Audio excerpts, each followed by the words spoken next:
नमस्कार, स्वागत है आप सभी का। मैं हूं कृतिका और देश का सबसे भरोसेमंद चैनल डीडी न्यूज पर लेकर हाजिर हूं आपका अपना पसंदीदा शो खबरों का सरपंच न्यूज पंच। और इस कार्यक्रम के जरिए हम आप तक हर रोज वो तमाम खबरें पहुंचाते हैं जिन पर रहती है हम सभी की नजर, क्योंकि न्यूज पंच में सिर्फ खबर नहीं होती बल्कि होती है हर खबर की पूरी पड़ताल। तथ्य और आंकड़ों के जरिए आपको समझाते खबर का हर एक बिंदु। और आज किन तीन प्रमुख खबरों की करेंगे हम बात, जानेंगे लेटेस्ट अपडेट अपने संवाददाताओं से। सबसे पहले एक नजर डालेंगे उन प्रमुख खबरों पर, यानी टॉप लाइन्स पर। तो आज टॉप लाइन्स के जरिए सबसे पहले बात होगी जात न पूछो। जी हां, उत्तर प्रदेश के अंदर एक ऐसा आदेश लागू किया गया है जिसमें जातिवाद पर रोक लगाई गई है। आखिर इस आदेश में और क्या कुछ कहा गया है और इसका कैसा असर पड़ेगा, क्योंकि हमने देखा है कि उत्तर प्रदेश में सबसे ज्यादा जातियां जहां एक तरफ है, वहीं दूसरी तरफ राजनीति में भी जातियों का सबसे ज्यादा इस्तेमाल किया जाता है। तो अब जो आदेश आया है और उस आदेश के आने के बाद में क्या कुछ रहेगा, इसका असर बताएंगे इस खबर के बारे में विस्तार से आपको। लेकिन इसके साथ ही जो दूसरी प्रमुख खबर है वो भी आपको बता दें, जहां जुबिन दा को अलविदा इस वक्त दिया जा रहा है। असम की आवाज इन्हें कहा जाता था, जुबिन गर्ग, जिनकी अचानक से मौत हो गई थी और अब आज उनका अंतिम संस्कार होना है। और अंतिम संस्कार से पहले उनके दर्शन करने के लिए काफी संख्या में उनके फैंस पहुंचे हैं। इस खबर पर भी रहेगी नजर। लेकिन इसके साथ ही जो तीसरी प्रमुख खबर वो है पाकिस्तान से जुड़ी, क्योंकि यूं तो अंतर्राष्ट्रीय स्तर पर पाकिस्तान की कई बार बेइज्जती हुई है, फजीहत हुई है, लेकिन इस बार पाकिस्तान की एक ऐसी बेवकूफी पाकिस्तान ने की है जिसका मजाक हर ओर उड़ रहा है। आखिर क्या वो बेवकूफी है, बताएंगे इस खबर के बारे में भी विस्तार से आपको। तो चलिए शुरुआत करते हैं पहली और प्रमुख खबर के साथ। और पहली और प्रमुख खबर है उत्तर प्रदेश से जुड़ी हुई, जहां राजनीति में बीते कल ऐतिहासिक कदम उठाया गया। सरकार ने आदेश जारी कर दिया है कि यूपी में अब जाति का इस्तेमाल बंद होगा। जी हां, रैलियों में, सार्वजनिक स्थानों पर, गाड़ियों पर, एफआईआर में, यानी कहीं भी अब जाति का इस्तेमाल नहीं किया जाएगा। साथ ही आपको यह भी बता दें कि जाति का सबसे ज्यादा इस्तेमाल राजनीति के लिए किया जाता है। और ऐसे में यूपी की सियासत पर क्या फर्क पड़ेगा, ये वाकई आने वाला वक्त बताएगा। हालांकि दरअसल ये फैसले की अगर हम बात करें तो इलाहाबाद हाई कोर्ट की तरफ से आदेश दिया गया था। इस आदेश में साफ चेतावनी दी गई कि जाति का इस्तेमाल हुआ तो कड़ी कार्रवाई भी की जाएगी। हालांकि विपक्ष इस पर अब तमाम सवाल भी उठा रहा है। आखिर जो आदेश यूपी सरकार की तरफ से दिया गया है वो आदेश क्या है, क्या कुछ उसके मायने हैं, बताएंगे आपको। साथ ही करेंगे चर्चा अपने संवाददाता से। लेकिन उससे पहले आपको दिखाते हैं यूपी में जाति का इस्तेमाल बंद। तो जी हां, यूपी में जाति का इस्तेमाल अब बंद हो जाएगा। सरकार की तरफ से ये बड़ा आदेश इस समय जारी किया गया है। और इसी के साथ आपको बता दें कि जातिगत पहचान के सार्वजनिक प्रदर्शन पर साफ तौर पर योगी सरकार की तरफ से ये रोक लगाई गई है। योगी सरकार के ये हंटर जातियों पर चलता हुआ नजर आया, जहां ये कहा गया है कि यूपी मुख्य सचिव की तरफ से जो ये आदेश जारी किया गया है, इसमें कई सारे मुख्य बिंदु हैं। सार्वजनिक पहचान, सार्वजनिक तौर पर आपकी जाति क्या है उसकी पहचान देना, और साथ ही इलाहाबाद हाईकोर्ट की तरफ से निर्देश पर यह कार्रवाई की गई। दरअसल एक मामले की सुनवाई करते हुए इलाहाबाद हाईकोर्ट की तरफ से ये निर्देश दिए गए थे। हाईकोर्ट ने कहा कि विकसित राष्ट्र के लिए जाति व्यवस्था जो है वो खत्म होनी चाहिए। इसके साथ ही जस्टिस विनोद दिवाकर ने कहा कि जातिगत महिमा मंडन राष्ट्र विरोधी है। साथ ही बताया गया कि 2047 तक अगर विकसित राष्ट्र बनाना है तो जातिगत चीजों को खत्म करना जरूरी होगा। इसी पर आपको बता दें कि आखिर इस आदेश में और क्या कुछ कहा गया है, जातिवाद पर चला योगी का हंटर क्या कुछ है वो आपको बताते हैं। दरअसल इसमें सीधे तौर पर एफआईआर और गिरफ्तारी मेमो पर जाति का उल्लेख अब बंद कर दिया गया। एफआईआर में और साथ ही गिरफ्तारी मेमो जो होगा उसमें जाति का उल्लेख नहीं किया जाएगा। चार्जशीट और पुलिस रिकॉर्ड में भी आपकी जाति नहीं लिखी जाएगी, बल्कि जाति के बदले आपके माँ और आपके पिता का नाम इसमें दर्ज किया जाएगा, जो भी एफआईआर या किसी भी जगह पर।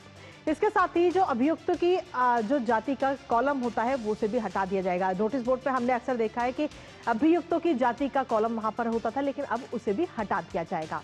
साथ ही जो गाड़ी, जो वाहन आप चला रहे हैं उन वाहनों पर भी अगर आपकी जाति लगी होगी तो उस पर भी रोक लगा दी गई है, क्योंकि जातियों पर अक्सर हमने देखा है कि कई लोग अपनी जातियों को उस पर नाम लिखवा लेते हैं, लेकिन अब उस पर भी रोक लग जाएगी। और अगर ऐसा कोई भी वाहन उत्तर प्रदेश के अंदर नजर आता है तो उस पर चालान किया जाएगा। इसके साथ ही सार्वजनिक स्थानों पर जो जातियों से जुड़े हुए स्टिकर और साइन बोर्ड लगे हैं उनको भी हटाया जाएगा। जाति आधारित रैलियां पूरी तरह से प्रतिबंध कर दी जाएंगी। जो जाति समाज, अलग अलग जातियों की जो महासभा होती है उन पर पूरी तरह से रोक, लेकिन हालांकि इसके साथ ही आपको बता दें कि SC/ST एक्ट जैसे मामलों में फिलहाल छूट रहेगी ऐसे में। और इस पूरी खबर को लेकर आखिर उत्तर प्रदेश के अंदर उत्तर प्रदेश के उप मुख्यमंत्री केशव प्रसाद मौर्य और साथ ही यूपी सरकार में मंत्री असीम अरोड़ की तरफ से क्या कुछ कहा गया है वो एक बार आपको सुनाते हैं। जातिवाद के पक्ष में नहीं रहते हम, तो सबका साथ सबका विकास, ये जातिवाद तो करने वाले कांग्रेस वाले हैं, सपा वाले हैं, राष्ट्रीय जनता दल वाले हैं, इंडी गठबंधन वाले हैं।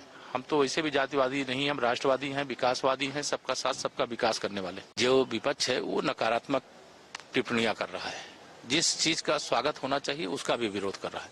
मैं हाईकोर्ट के इस फैसले का हृदय से स्वागत करता हूं और जो उत्तर प्रदेश सरकार ने उस क्रम में आदेश जारी किया है वो उसका भी स्वागत करता हूं। ये आदेश, ये कार्य पद्धति समाज को आगे ले जाने वाली है। और जब हम विकसित भारत की बात करते हैं तो हम सबको केवल आर्थिक विकास की ही चिंता नहीं है, हमको ये भी देखना है कि किसी प्रकार का कोई भेदभाव समाज में ना बचे।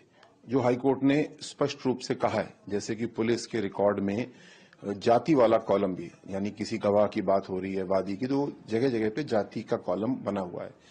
उसकी जरूरत ही नहीं है, उसको होना नहीं चाहिए और ये स्वागत योग्य है कि उसको हटाया जाए। तो उत्तर प्रदेश के अंदर जात पात पर यह प्रहार होता हुआ नजर आया, ये आदेश जारी किया गया है। हमारे साथ हमारे सहयोगी रामेंद्र इस वक्त जुड़ रहे हैं, ताजा अपडेट के लिए सीधा करेंगे रामेंद्र का रुख।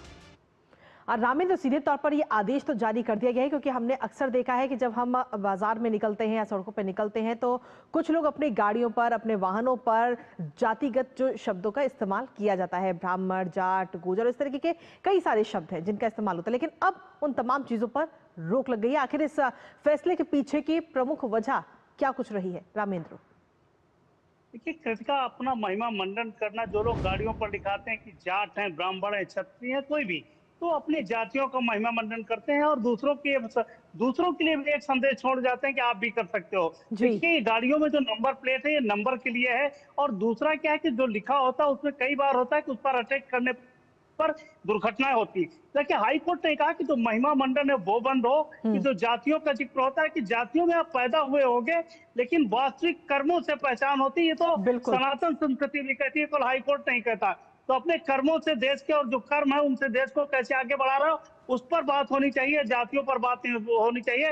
इलाहाबाद हाईकोर्ट ने स्पष्ट कहा है कि जातियों का महिमा मंडन है, जो गाड़ियों पर लिखा है उसमें रूल्स बदले गए हैं। प्रमुख सचिव ने जो निर्देश दिया कि ऐसी गाड़ियों पर जहां जाट, ठाकुर, ब्राह्मण इस तरीके की पहचान लिखी हो उनका चालान किया जाए।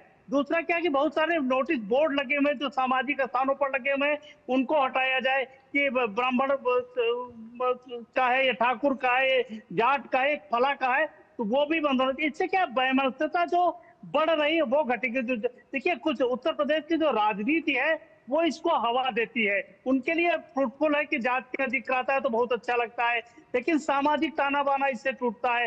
अगर सामाजिक ताना बाना टूटेगा तो देश के लिए चुनौती होगी, प्रदेश के लिए चुनौती होगी। तो हाई कोर्ट का निर्देश इन मायनों में का बहुत महत्वपूर्ण है जो लागू किया गया है।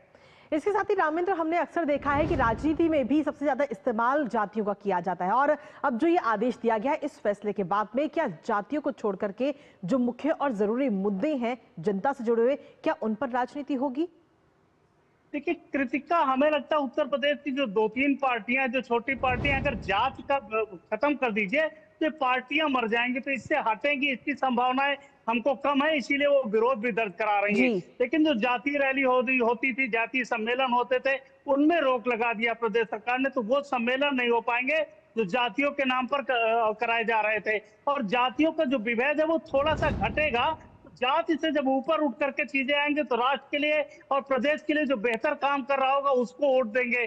तो उससे वो डरे हुए भी हैं, उनके जो बयान आ रहे हैं वो बता रहे हैं कि इससे वो सहमत नहीं है, उनको लगता है इससे उनका नुकसान होगा। लेकिन सरकार ने जो नियम लागू किया वो सबके लिए लागू किया है, तो भाजपा के लिए भी और सपा के लिए भी और बसपा के लिए भी जो छोटी छोटी रैली और सम्मेलन कराए जाते थे उनमें हमें लगता है कि रोक लगेगी, और कठोरता से रोक लगेगी, क्योंकि हाईकोर्ट का निर्देश है और सरकार उसको केवल एग्जीक्यूट करा रही है। बहुत बहुत शुक्रिया रामेंद्र, तमाम जानकारी हमारे साथ साझा करने के लिए इस खबर से जुड़ी हुई। और इसी के साथ चलिए अब रुक करते हैं हमारी अगली महत्वपूर्ण खबर का।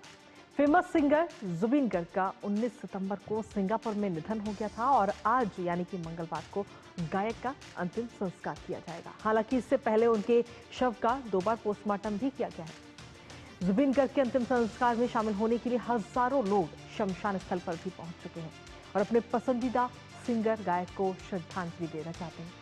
साथ ही आपको यह भी बता दें कि 21 सितंबर को जुबिन गर्ग का पार्थिव शरीर जो है उसे भारत लाया गया था, जिसके बाद 2 दिनों में 10 लाख से ज्यादा लोगों ने उनके अंतिम दर्शन कर उन्हें श्रद्धांजलि दी है।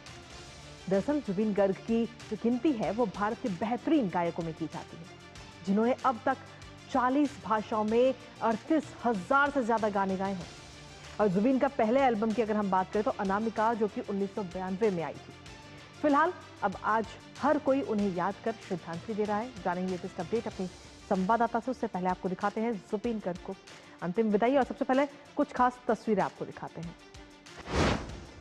तो ये सबसे पहले खास तस्वीर भी आपको दिखाएंगे जहां आज अंतिम संस्कार होना है जुबिन गर्ग का, और गायक जुबिन गर्ग का अंतिम संस्कार आज है। राजकीय सम्मान के साथ उनका अंतिम संस्कार किया जाना है, जहां गुवाहाटी के सोनापुर में नेशनल हाईवे 37 के पास ये जगह निर्धारित की गई है।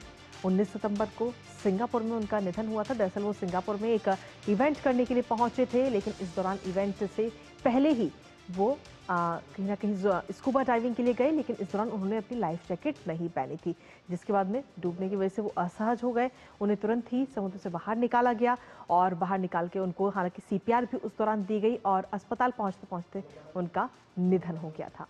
आखिर ऐसे में फिलहाल अब आज प्रशंसकों की जो आंखें हैं वो नम है और नम आंखों से आज उन्हें अंतिम विदाई इस समय दी जा रही है। तस्वीरें भी इस वक्त हम आपको दिखा रहे हैं, क्योंकि हजारों की संख्या में जो उनके चाहने वाले हैं, जो उनके फैंस हैं, वो शमशान घाट भी पहुंच रहे शमशान स्थल पर। इसी के साथ आपको बता दें कि आखिर जुबिन गर्ग को अंतिम विदाई इस समय दी जा रही है, जिसमें खासतौर पर गायन जुबिन गर्ग जो गायक हैं जुबिन गर्ग, उनका अंतिम संस्कार आज किया जाना है और जो अंतिम यात्रा है वो भी शुरू हो चुकी है। राजकीय सम्मान के साथ उनका अंतिम संस्कार होगा। हालांकि बीते 2 दिनों की अगर बात करें तो लाखों की संख्या में जो उनके फैंस हैं, जो उनके चाहने वाले हैं, वो पहुंचते हैं और उनके अंतिम दर्शन करते हैं।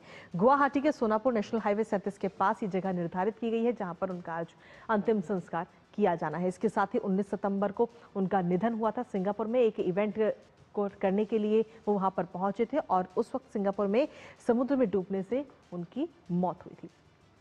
लेकिन अगर उनकी प्रतिभा की बात करें, उनके टैलेंट की बात करें, तो काफी टैलेंटेड थे जुबिन गर्ग, जिन्होंने 38,000 से ज्यादा गाने गाए हैं 40 भाषाओं में, जो अपने आप में एक खास बात है। और इनको असम की आवाज भी कहा जाता था। इस खास तौर पर अगर हम देखें तो हिंदी, असम और साथ ही बंगाली भाषा में उन्होंने कई प्रसिद्ध गाने गाए हैं। कई म्यूजिकल इंस्ट्रूमेंट्स बजाना भी जुबिन गर्ग जानते थे। उनको ज्ञान था कि किस तरीके से इंस्ट्रूमेंट को प्ले करना है। और कई म्यूजिकल इंस्ट्रूमेंट के अलावा अगर हम देखें तो साल 2009 में राष्ट्रीय पुरस्कार से भी जुबिन गर्ग को सम्मानित किया गया। गीफा से भी सम्मानित जुबिन गर्ग को किया गया है। मैक्स स्टारडस्ट पुरस्कार भी उन्हें मिल चुका है और अब तक 40 भाषाओं में 38,000 से ज्यादा गाने उन्होंने गाए हैं, जिसमें पहली एल्बम की अगर हम बात करें तो वो है अनामिका, जो कि 1992 में आई थी। बीते 2 दिनों में 10 लाख से ज्यादा लोगों ने उन्हें श्रद्धांजलि भी दी है। तो सीधे तौर पर हर कोई इस समय उन्हें नम आंखों से अंतिम विदाई इस समय दे रहा है। और क्योंकि अगर हम देखें तो जुबिन गर्ग असम से आते हैं और उन्हें असम की आवाज़ भी कहा जाता है। काफ़ी ज़्यादा उनकी फ़ैन फॉलोइंग भी है और संगीत की दुनिया में उन्होंने अपनी एक अलग ही पहचान भी बनाई है। फिल्म गैंगस्टर आई थी और उसका ये प्रमुख गाना था या अली, और वो उनका गाना काफ़ी सुपरहिट रहा था, खासतौर पर युवाओं के बीच में। और सिर्फ एक गाना नहीं बल्कि एक और गाना था यारो यारो, और इस गाने से भी युवाओं के दिल जुबिन गर्ग ने जीते हैं। मिले सुर मेरा तुम्हारा का जो नया वर्जन आया वो भी जुबिन गर्ग के द्वारा ही गाया हुआ था। और कई इंडिपेंडेंट एल्बम में भी जुबिन गर्ग ने अपनी आवाज़ दी है। तो जुबिन गर्ग बेशक इस समय हमारे साथ में नहीं है, लेकिन अगर हम देखें तो उनकी आवाज़ हमेशा जिंदा रहेगी। हमारे साथ हमारी सहयोगी सुबीना इससे जुड़ गई हैं, सीधा उनका रुख करेंगे। सुबीना, नम आंखों से विदाई इस वक्त उनके चाहने वाले जुबिन गर्ग को देते हुए नजर आ रहे हैं। उनकी अंतिम यात्रा भी शुरू हो चुकी है और बीते 2 दिन की अगर हम बात करें तो लाखों की संख्या में लोग पहुंचे और श्रद्धांजलि देते हुए नजर आए। जी कृतिका, आज का दिन बहुत ही दुखद है असम वासियों के लिए। हर कोई एक असम वासी नहीं है जो नहीं रो रहा है, जिसके आंखें नम नहीं है। और ये पिछले 3 दिनों से असम वासियों को लग रहा था कि एटलीस्ट उनके मॉडल रिमेन्स जो है एटलीस्ट उनके पास है, लेकिन आज तो है वो अंतुष्टि क्रिया में वो पंचभूत में विलीन हो जाएंगे। तो हर एक असम वासी, बच्चा से लेके बुजुर्ग तक, हर एक की दुआएं जुबिंदा के साथ हैं। आज जुबिंदा प्रेम और लोगों की जो है सद्भावना वो लेके जाएंगे, क्योंकि हम जो इंडियन इंडस्ट्री है या इंडिया उनको as a singer, producer, film writer जानते हैं, बट वो ना केवल एक एक्सट्रीमली टैलेंटेड लोग इंसान थे, बट वो एक प्रेम की एक देवतुल्य इंसान थे जी। और उनका जो कंट्रीब्यूशन रहा है सोशल फील्ड में असम के लिए वो अनकाउंटेबल है। 22 साल की उम्र से उन्होंने गाना शुरू किया, उनका पहला गाना अनामिका था और वो असम के हर एक लोगों से जुड़े थे, हर एक संप्रदाय से जुड़े थे। बिल्कुल सुबीना। मद्रासा में उनके लिए प्रार्थना किया गया। कल एक विजुअल आया जहाँ पे एक मुस्लिम संप्रदाय की औरत भी आके उनके वाइफ के सामने रो रही थी। हर एक संप्रदाय अक्रॉस, बंगाल से लेके झारखंड के सीएम ने भी उनको ट्रिब्यूट पे किया। फिर बंगाल में भी वो बहुत फेमस रहे हैं, उन्होंने काफी हिट गाने दिए हैं, मौन मालेना से लेकर और कई गाने। और जुबिन दा जो थे एक मूवमेंट थे असम के लिए, एक आवेदनशील इंसान थे, हर एक की बात सुनते थे और उनका जो अलग अलग फील्ड में, जैसे हम स्टार्ट करें पर्यावरण को लेके, पर्यावरण के लेके भी वो काफी सचेतन थे। राइनो पोचिंग को लेके भी उन्होंने काफी अवेयरनेस फैलाया। उसके अलावा जो है प्रकृति प्रेमी थे वो, उन्होंने काफी सारे पेड़ पौधे लगाए और उन्होंने जो चंदन का पेड़ काफी सारे लगाए, उनमें से उनके जो ब्रांचेस है वो काट के आज जुबिन दा के जो चिता पे वो रखा गया है कि जुबिन दा सुगंध, चंदन की सुगंध, उनका जो लगाया हुआ पेड़ है और भी जो असम वासियों ने प्रेम से जो उनको एक चंदन का काट अर्पण किया है उसमें हो जाए कृतिका। बिल्कुल सुबीना, और वाकई अगर हम देखें तो फैन फॉलोइंग भी काफ़ी ज़्यादा जुबिन गर्ग की थी, क्योंकि कई सारे कमेंट्स हमने देखे हैं सोशल मीडिया पर उनकी जो फैन फॉलोइंग थी और युवाओं के बीच में भी खासतौर पर फेमस और खासतौर पर आइकॉनिक कहीं ना कहीं युवा उनको मानते थे। फिलहाल बहुत बहुत शुक्रिया सुबीना, तमाम जानकारी हमारे साथ साझा करने के लिए, इस खबर से जुड़ी हुई। और इसी के साथ न्यूज़ पंच में वक्त एक छोटे से ब्रेक का है। आप बने रहिए हमारे साथ और देखते रहिए डीडी न्यूज़। दादी के हाथों का जादू और खुशबू से महकता घर। MDH गरम मसाला, असली मसालों से भरा हूँ मैं, क्योंकि हर रिश्ता है स्वाद से जुड़ा। जब धरती चीर कर निकलता है लोहे का पत्थर और मिलता है मोंगिया के जोश से, फिर तपता है, पिघलता है और बनता है फौलाद। अब होता है सरिया सारी खूबियों के साथ। मोंगिया स्टील, मजबूत देश का मजबूत सरिया। अरे सुनो, जानती हो सरकार ने सिलाई मशीनों पर भी GST कम कर दिया है। सच में? मतलब अब हमारी भी अपनी मशीनें हो सकती हैं? तो अब हमारा काम आसान और खर्चा भी कम हो जाएगा। मशीन अब 500 से 1000 रुपए सस्ती हो गई है। बचत से मिली ताकत और आत्मविश्वास। जिन्होंने यूज किया है वो जानते हैं असली हींग का स्वाद। MDH सुपर हींग, शुद्धता का असली तड़का। MDH। और ब्रेक के बाद एक बार फिर से स्वागत है आप सभी का। अब रुक करते हैं हमारी तीसरी महत्वपूर्ण खबर का। क्या आपने कभी ऐसे देश के बारे में सुना है जो ना सिर्फ अपनी ही जमीन पर हवाई हमला करे, बल्कि उसमें बड़े पैमाने पर अपने देश के आम नागरिकों को मौत के घाट भी उतार दे? आतंकवाद की फसल बोने और काटने वाले पाकिस्तान ने ठीक ऐसा ही किया है। दरअसल आतंकियों को मारने निकली पाकिस्तानी वायुसेना ने अपने ही नागरिकों पर बम से हमला कर दिया, जिसमें 30 नागरिक के मारे जाने की खबर है और साथ ही कई सारे नागरिक उसमें घायल हुए हैं। खैबर पख्तूनख्वा का मतरेगा दारा गांव जो है वो इस हवाई हमले के बाद महिलाओं और बच्चों के शवों से भर गया। लेकिन ऐसे में सवाल ये उठता है कि क्या इस तरह के सैन्य हवाई हमले में नागरिकों की जान की कोई कीमत नहीं होती। पाकिस्तान आर्मी भले ही इस पूरे मामले में खामोश हो, लेकिन सवाल तमाम उठ रहे हैं कि क्या ये स्ट्राइक गलती से हुई या फिर जानबूझकर आम नागरिकों को मारा गया। दरअसल हाल ही में खैबर के पाक आर्मी पर खैबर के लोगों को प्रताड़ित करने के भी गंभीर आरोप लगे थे। करेंगे चर्चा इस पूरी खबर को लेकर अपने संवाददाता से। उससे पहले आपको दिखाते हैं पाकिस्तान एयरफोर्स ने ली अपने ही लोगों की जान। जी हां, तो आपको बता दें कि पाकिस्तान एयरफोर्स ने अपने ही लोगों की जान ली है। पाकिस्तानियों पर पाकिस्तान एयरफोर्स की तरफ से ये बमबारी की गई, जिसमें इस हमले में 30 लोगों के मारे जाने की जानकारी अभी तक मिली है और साथ ही कई नागरिक इसमें घायल भी हुए हैं। पाकिस्तान एयरफोर्स की तरफ से ये बमबारी की गई थी। इस हमले में कई सारे लोगों की जान चली गई। रात 2 बजे का वो वक्त था जब पाकिस्तानी वायुसेना ने एक के बाद एक बम बरसाए और आतंकियों के बहाने मासूम नागरिकों की जान पाकिस्तानी एयरफोर्स ने ली है।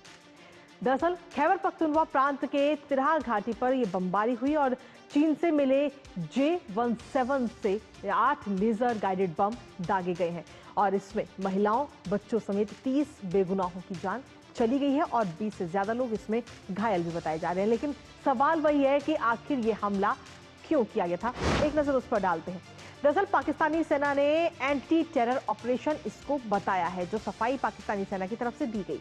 तहरीके तालिबान का गढ़ तिरहा घाटी जो है उसे माना जाता है, जहां पर यह बमबारी की गई। पाकिस्तानी एयरफोर्स की तरफ से टीटीपी के नाम पर आम पश्तूनों पर यह हमला किया गया। हालांकि स्थानीय लोगों की तरफ से कहा जा रहा है कि मासूमों की इसमें मौत हुई है। हमारे साथ हमारे सहयोगी अखिलेश इस वक्त जुड़ रहे हैं, सीधा उन्हीं का रुख करेंगे। अखिलेश, बात जब पाकिस्तान की करते हैं तो पाकिस्तान की फजीहत तो हालांकि बार बार होती है, लेकिन ये खबर भी ऐसी है और इस जगह की बात करें तो खैबर इमरान खान का सियासी गढ़ भी माना जाता है। इमरान और पाकिस्तानी आर्मी के बीच 36 का आंकड़ा है, ये हम सभी जानते हैं। सवाल ये है कि ये स्ट्राइक गलती से हुई या फिर जानबूझकर की गई है। देखिए, जानबूझकर की गई है और इसके बाद जो पाकिस्तान की इंटर सर्विसेज पब्लिक रिलेशंस है, जिसे कहते हैं एक तरीके से कि ISI और सेना का वो मुखार बिंदु है, तो उसने कहा है कि ये प्रिसीजन स्ट्राइक टेररिस्ट के खिलाफ किया गया है, तो यह जानबूझ के किया गया, इस बात में कोई गलती की बात नहीं है। और देखिए, निश्चित तौर पे पाकिस्तान ने ही इन सारे टेररिस्ट को ट्रेनिंग दी है, उन्हें जन्म दिया है और उन्हें मुहैया करा है असला। और अब जब वही पाकिस्तान की सेना के खिलाफ खड़े हो गए हैं तो अब पाकिस्तान की सेना का कोई सूझ नहीं रहा है रास्ता कि किस तरीके से करें। और आप जानती हैं कि इमरान खान पिछले 2 साल से अधिक समय से जेल में है और कोई भी पाकिस्तान का पूर्व प्रधानमंत्री पाकिस्तान में रह नहीं पाता है। तो इस तरह की राजनीतिक स्थिति है जहां की वहां अगर जनता को अगर आवाज भी लगानी है तो कोई सुनने वाला नहीं है, कोई कहने वाला नहीं है। और इसी के कारण ये जो पूरा इलाका है पख्तूनख्वा, खैबर पख्तूनख्वा में कहते हैं कि अलगाव के बीज फूट रहे हैं। अभी अफगानिस्तान के एक पूर्व उपराष्ट्रपति हैं, उन्होंने कहा कि यह पाकिस्तान के बाल्कनाइजेशन की शुरुआत है। आप जानती है कि बगल के बलूचिस्तान में भी इस तरीके से अलग होने के स्वर उभर रहे हैं। तो पाकिस्तान किस तरीके से अपने अंदरूनी मसलों को सुलझा नहीं पा रहा है, यह साफ साफ दिखता है। आसिम मुनीर जो अपने आप को डेवलप कर लिया, अपने आप को प्रमोट कर लिया सेल्फ कि हम फील्ड मार्शल बन गए, और अब उनका पूरा काम यही रह गया कि अपने अंदर के देश के अंदर के लोगों के खिलाफ बमबारी करें। उनका कहना है कि वो लोग बम बना रहे थे, लेकिन उनको बम बनाने की स्थिति कैसे आई? सवाल ये है कि जो पख्तून इलाका है पाकिस्तान का, एक समय माना जाता था कि पाकिस्तान की ताकत मानी जाती थी, वो इलाका काफी सुंदर इलाका भी है, और वो इलाका अगर आज पूरी तरह से मिलिटेंसी में फंस गया है तो इसके लिए पाकिस्तान के जो हुक्मरान हैं उनको सोचना चाहिए। आपको एक बात और बताऊं कि बगल में तालिबान, जिसके की पाकिस्तान में जिसकी जड़ें थी, और आज उस तालिबान